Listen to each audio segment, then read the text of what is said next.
Hey, what's up everyone? I'm Ray and welcome to this new video. This video is going to be like a part 2 of my 99 firemaking guide, because this guide is going to be a Jadinko Lair firemaking guide. My last firemaking guide, I got some messages about that it was not the fastest firemaking experience. There was some other place, namely the Jadinko Lair, which gives more firemaking experience than some of the logs, and is also more relaxed. I didn't know about that, so thank you for pointing that out. I did some research, tried it out myself, and now I think I know enough to make a full guide about it, so please enjoy. The Jadinko Lair is a extended version of the Herbivore Habitat minigame. It lies just east of Shiloh Village, and you can easily get there by walking. There's one shortcut. You will need 10 agility to get over that, and you can easily fail it, but you don't have to redo it. You'll just lose some HP, but you'll still get to the other side. When you are at Shiloh Village, just walk east, past the river. You'll see one shortcut, the first shortcut you see. Just walk over it.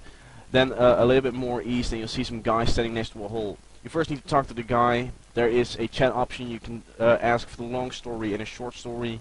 It doesn't really matter. You just need to listen to one of those, and then you can get in.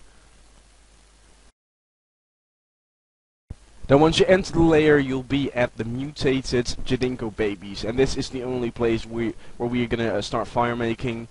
These are not aggressive unless you attack them. You'll need a Slayer level of 80 to harm them, so especially if you don't have 80 Slayer and you do attack them, it's quite annoying if they keep attacking you. You can simply cancel this out by just exiting the lair, then re-entering, and they'll be unaggressive.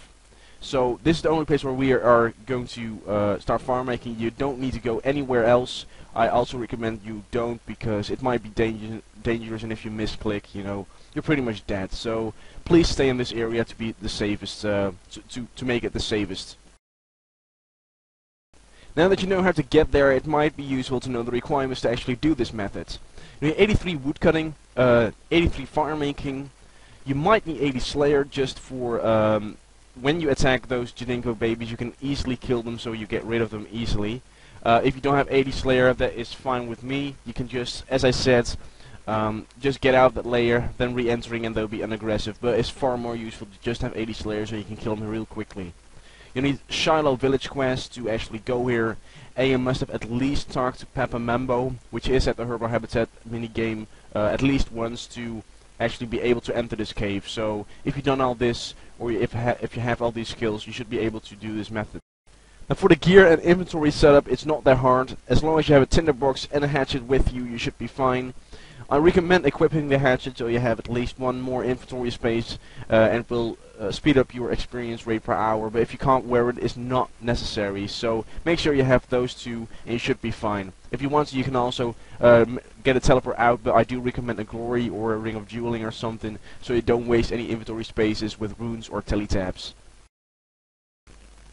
Now once you actually enter the Jadinko lair, you'll be first of all amazed by the graphics. Jadinko has done an amazing job on the graphics, so well done. But that was not what this guide is for, to talk about the graphics. First of all, once you enter, you'll first of all see some roots, or jade vines as they are called, hanging out of the ceiling. You'll see two different kinds of roots, or vines. It is the curly vine and the straight vine. Now, the curly vines are known as unhealthy, and the straight vines are known as healthy, and your job is to cut away the unhealthy ones, so only the curly vines you can actually cut.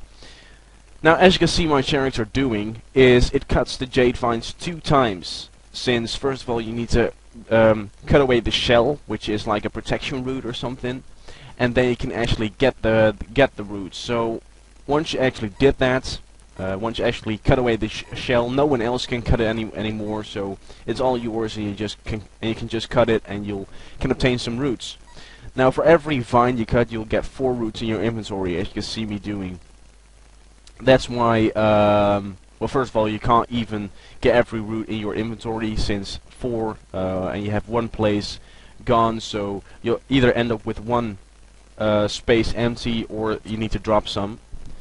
If you do cut a healthy vine, your reward points will go down. I'll be talking about that later on. And if you cut the curly vines, or burn them, your reward points will go up.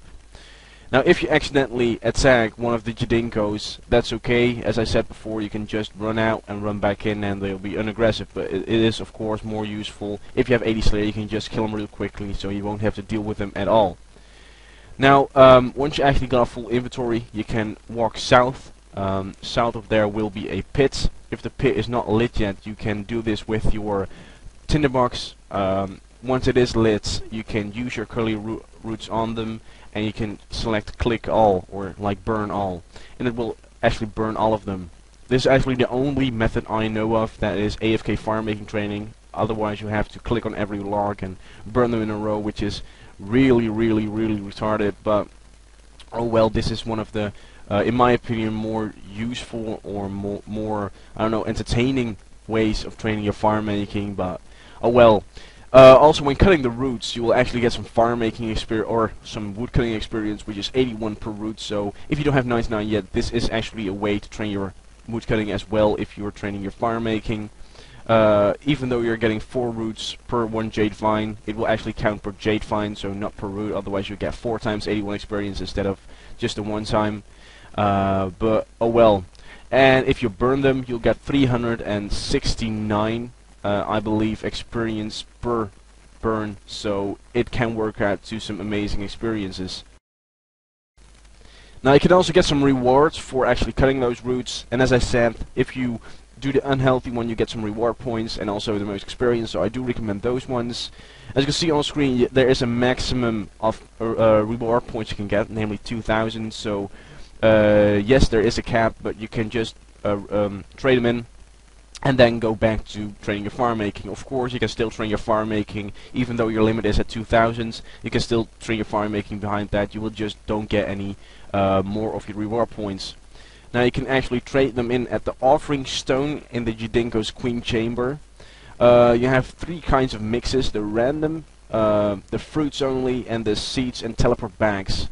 Now what they do exactly, you have to find out yourself, because it's random for, or not random for everyone, but it depends on what your hunter level is and what Jadinko you have attracted at the moment. But the random mix will give you some fruits and seeds from the herbal habitat, which also is actually stands in combination with your Jadinko you have attracted at that moment. The fruits only gives you fruits that are actually only attained in the Jadinko layer, and you have the seeds and teleport bags, which give you the seeds also from only the Jadinko you have actually attracted at that moment, and some teleport bags which you can normally buy from Papa Mambo.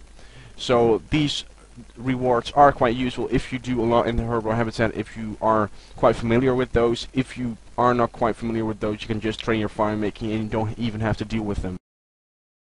Well guys, I hope you enjoyed this firemaking guide. I'll put a link on screen to actually part 1 with just the logs and stuff, and I'll also put a link on that video to a link to this video.